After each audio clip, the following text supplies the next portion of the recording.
I still chuckle every time I think back to the day Evelyn Drake decided it would be a good idea to call 911 on me, as a veteran sheriff. I've handled everything from hostage situations to high-speed chases, but that Saturday afternoon topped them all, for all the wrong reasons. It was one of those sweltering, oppressive summer days where the asphalt shimmered like glass under the brutal sun. After a grueling week of long shifts, I finally had a rare day off to myself. I pulled on my sheriff's uniform out of habit more than necessity, waiting for my Uber Eats order from McDonald's to arrive, and sank into my porch chair, basking in the sun and the rare moment of peace. The faint sounds of life in Maple Hollow filled the air, the distant hum of lawnmowers, children's laughter skipping through the streets, and Evelyn's unmistakable voice carrying across her obsessively trimmed hedges as she barked orders at her landscaper. She was always there, patrolling her little kingdom, fueled by gossip and a sense of self-importance. As I sat there, daydreaming about crispy fries and a Big Mac, the Uber Eats notification chimed. I stood, stretching leisurely, and made my way to the driveway to retrieve my bag. That's when I saw her, Evelyn, standing rigidly on her perfectly manicured lawn, arms crossed, eyes narrowed with suspicion and outraged. I barely had time to process her theatrical glare when she whipped out her phone and, to my utter disbelief, dialed 911 right in front of me. 911, what's your emergency? Came the operator's calm, professional voice, barely audible over the suburban symphony of sprinklers and cicadas. Evelyn launched into a tirade before the operator could finish her greeting. There's a black man in uniform on my street, and he's threatening me. He's ordering food on his phone, probably casing the neighborhood. He didn't even offer me anything. This is outrageous. Standing there with my McDonald's bag in hand, I blinked, wondering if I had somehow fallen into a parallel universe where ordering lunch constituted criminal behavior. Ma'am, can you clarify? The operator asked, struggling to keep the amusement out of her voice. He's being discriminatory, Evelyn screeched. He thinks he's above the law because he's wearing a badge. I demand you send someone immediately. I sighed and stepped closer, hoping to defuse the growing absurdity. Evelyn, I said gently, it's me, Sheriff Marcus Jenkins. I'm standing on my own porch, on my day off, waiting for lunch. Her face twisted into an even deeper scowl. You're just saying that because you're black, she spat. You're trying to cover up your racism. It was surreal.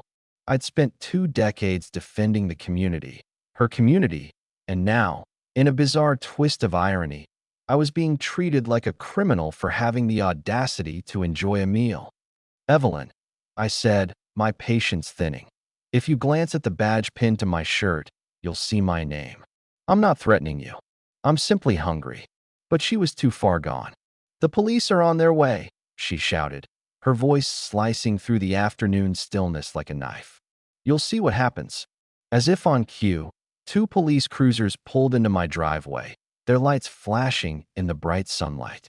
Officers Morales and Green stepped out, surveying the scene with the tired eyes of men who had already seen too much nonsense for one lifetime. Good afternoon, Sheriff, Morales said, recognizing me instantly. What's the situation? I held up my McDonald's bag like a trophy. Apparently, ordering a Big Mac is now a felony. I deadpanned. Evelyn ran toward the officers, nearly tripping over her kitten heels. Arrest him. He's threatening me. He refused to order food for me. And that's discrimination. Officer Green fought to keep his face neutral.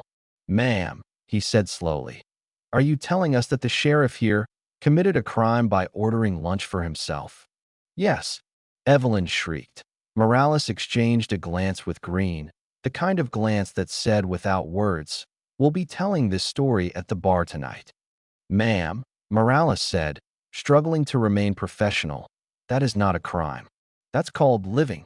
But he's a threat, she insisted, her voice rising to an impossible pitch.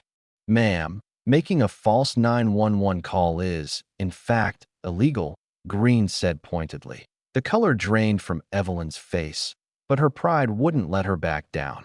You're all covering for him. By this point, Neighbors had started peeking out from behind curtains, phones in hand. No one wanted to miss the show. "Evelyn," I said, folding my arms, "you're embarrassing yourself. Maybe go inside, cool off, and rethink your priorities." For a moment, it seemed she might escalate further. Then, perhaps realizing how ridiculous she looked, she turned on her heel and stormed back to her house, slamming the door so hard the wreath hanging there bounced.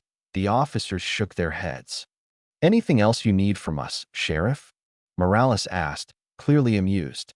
"No, but thanks for the backup," I replied, tipping an imaginary hat as the cruisers pulled away. I sat back down on my porch and finally unwrapped my burger. Despite everything, it tasted better than any meal I'd had in weeks. Word of the incident spread like wildfire. Within days, the entire neighborhood knew about Evelyn's meltdown. It became a kind of inside joke, a reminder that absurdity could strike even in the most idyllic places. She tried to save face, of course, but the damage was done. Community BBQs, game nights, block parties. Evelyn was no longer welcome. Invitations dried up like puddles in August. Weeks passed, and as summer melted into fall, Maple Hollow grew closer. Without Evelyn's toxic energy, people found themselves laughing more, helping each other more, enjoying life more. Meanwhile, Evelyn became a ghost. She lurked behind curtains, too proud to apologize but too embarrassed to show her face. One evening, the local coffee shop reopened after renovations, and the entire community gathered to celebrate. There was laughter, music, the scent of fresh pastries in the air, until the door slammed open and Evelyn marched in, her face twisted with rage. "You've all turned against me," she cried, loud enough to turn every head. "This is harassment." I stood up, calm and firm. "No one harassed you, Evelyn. You made your choices. You isolated yourself.